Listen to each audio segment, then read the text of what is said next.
NTR Devara movie 2 భాగాలుగా తెరకెక్కిస్తున్నారు. ఈ మూవీలో తారక్ సరసన Bollywood beauty Janhvi Kapoor heroine గా నటిస్తోంది. అలాగే ప్రతినాయకుడి పాత్రలో బాలీవుడ్ యాక్టర్ సైఫ్ అలీ ఖాన్ కనిపించనున్నారు. తమిళ యువ సంగీత దర్శకుడు అనిరుద్ బాణీలందిస్తున్నారు. హై వోల్టేజ్ యాక్షన్ ఎంటర్టైనర్ గా ఈ సినిమా తెరకెక్కుతోంది. ఎన్టీఆర్ ఆర్ట్స్, యువసుధ ఆర్ట్స్ పతాకాలపై సుధాకర్, హరికృష్ణ ఈ చిత్రాన్ని భారీగా నిర్మిస్తున్నారు.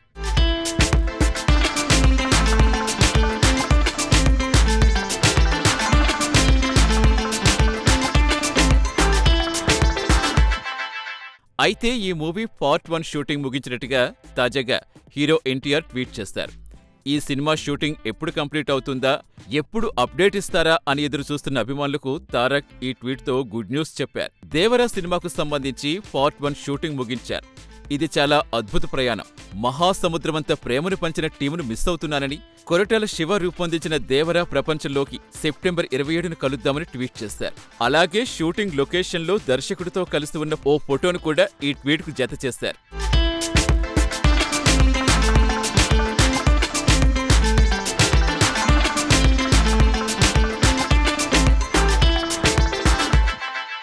ఈ నేపథ్యంలో ఎన్టీఆర్ స్వయంగా దేవరా సినిమా పూర్తయిందని పోస్ట్ చేయడంతో ఈ పోస్ట్ వైరల్ గా మారింది. దీనిపై ఎన్టీఆర్ ఫ్యాన్స్ సంతోషం వ్యక్తం చేస్తున్నారు. షూట్ పూర్తి కావడంతో పోస్ట్ ప్రొడక్షన్స్ త్వరగా ముగించి సెప్టెంబర్ మొదటి వారం నుంచి ప్రమోషన్లో దిగనున్నారు. చూడాలి మరి మూవీ ఎలా ఉంటుందనేది.